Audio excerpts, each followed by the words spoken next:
Recently America cryptocurrency related one of the biggest bill pass করে ইতিহাস সৃষ্টি করেছে, যেটা দ্য জিনিয়াস অ্যাক্ট নামে পরিচিত। গত 17ই জুলাই আমেরিকার সিনেটে এই বিলটা পাশ হয় এবং 18ই জুলাই ট্রাম্প সেখানে স্বাক্ষর করে বিলটিকে আইনে পরিণত করেন। এই বিলটির নাম জিনিয়াস অ্যাক্ট দেওয়া হয়েছে কারণ পুরো ক্রিপ্টোকারেন্সি ওয়ার্ল্ড এস্টাবলিশমেন্টের জন্য এই বিলটি ভবিষ্যতে খুব ইনরমাস একটা ভূমিকা পালন করবে। তো hello everyone, welcome to the Bullish Trader, you ready to go channel for all the things in crypto. And আজকে আমরা জানবো এই জিনিয়াস অ্যাক্টের জন্য পুরো ক্রিপ্টোকারেন্সি ওয়ার্ল্ডের ভবিষ্যৎ কিভাবে পাল্টে যাবে। আপনারা অনেকেই হয়তোবা এই জিনিসটা জানেন না যে এই জিনিয়াস অ্যাক্টের কিন্তু একটা ফুল মিনিং রয়েছে, আর সেটা হচ্ছে guaranteeing and ensuring national infrastructures for ubiquitous stable coins act. খুবই লেন্দি একটা মিনিং। তো এই জিনিয়াস অ্যাক্টের মূল বিষয়বস্তু হচ্ছে ক্রিপ্টো স্টেবল কয়েন। আর স্টেবল কয়েন হচ্ছে এক ধরনের ক্রিপ্টোকারেন্সি যার মূল্য সবসময় স্টেবল থাকে, অর্থাৎ বাড়েও না কমেও না। জাস্ট লাইক ইউএস ডলার, এই স্টেবল কয়েনগুলো ক্রিপ্টোকারেন্সির মাঝে পুরোপুরি ডলারের মতোই কাজ করে। এর জন্য এই স্টেবল কয়েনগুলোকে অনেকে ক্রিপ্টো ডলারও বলে থাকে। বর্তমানে মার্কেটে সবচেয়ে popular US based stable coin হচ্ছে দুইটি, একটি হচ্ছে টেথার বা ইউএসডিটি আর আরেকটি হচ্ছে সার্কেলের ইউএসডিসি। এই স্টেবল কয়েনগুলোকে নরমালি অন্যান্য ক্রিপ্টোকারেন্সির মতোই ব্লকচেনের মাধ্যমে লেনদেন করা হয় এবং স্টেবল কয়েনের ভ্যালু নির্ধারণ করা হয় 1:1 ব্যাকড বাই ইউএস ডলারের মতো সামঞ্জস্য রেখে।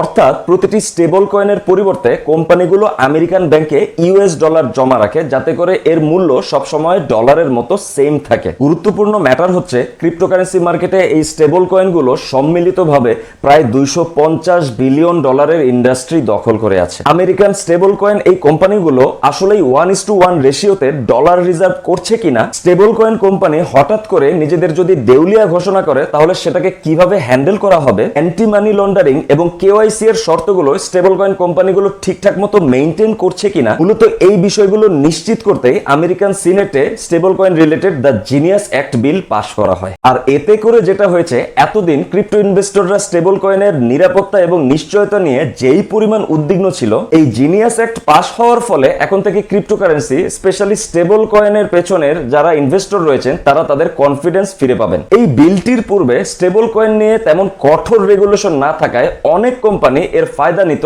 এবং দিন শেষে গ্রাহকরা ক্ষতিগ্রস্ত হতো, যার ফলে টেরা লুনা ক্র্যাশের সময় এর নিজস্ব স্টেবল কয়েন টেরা ইউএসডি এর গ্রাহকদেরও দেউলিয়া হতে হয়েছিল। এই জিনিয়াস অ্যাক্টের প্রধান শর্তগুলোর মধ্যে অন্যতম হচ্ছে 1:1 ডলার রিজার্ভ বাধ্যতামূলক করা, এভরি সিঙ্গেল ইয়ার স্টেবল কয়েন কোম্পানিগুলোর বাধ্যতামূলক অডিট নিশ্চিত করা, নতুন করে কোন কোন কোম্পানিগুলো স্টেবল কয়েন ইস্যু করতে পারবে সেটাকে ক্লারিফাই করা, algorithm and yield based stable কয়েনকে নিষিদ্ধ করা, এএমএল এন্ড কেওয়াইসি কে বাধ্যতামূলক করা এবং বিগ টেক জায়ান্টগুলোর এই স্টেবল কয়েন নিয়ে ক্ষমতার অপব্যবহার রোধ করা। এই বিষয়গুলোর উপর বেস করে American government mainly the genius act বিলটি পাস করে। কেবলমাত্র লাইসেন্স প্রাপ্ত ব্যাংক, ক্রেডিট ইউনিয়ন অথবা সরকারি অনুমোদন প্রাপ্ত নন ব্যাংক প্রতিষ্ঠানগুলোই চাইলে নতুন ভাবে স্টেবল কয়েন ইস্যু করতে পারবে। অন্যদিকে ফেসবুক, অ্যাপল, গুগল, অ্যামাজন সহ বড় বড় বিগ টেক কোম্পানিগুলো সরাসরি স্টেবল কয়েন ইস্যু করতে পারবে না। এই জিনিয়াস অ্যাক্টকে আইনে পরিণত হওয়া প্রত্যক্ষ বা পরোক্ষভাবে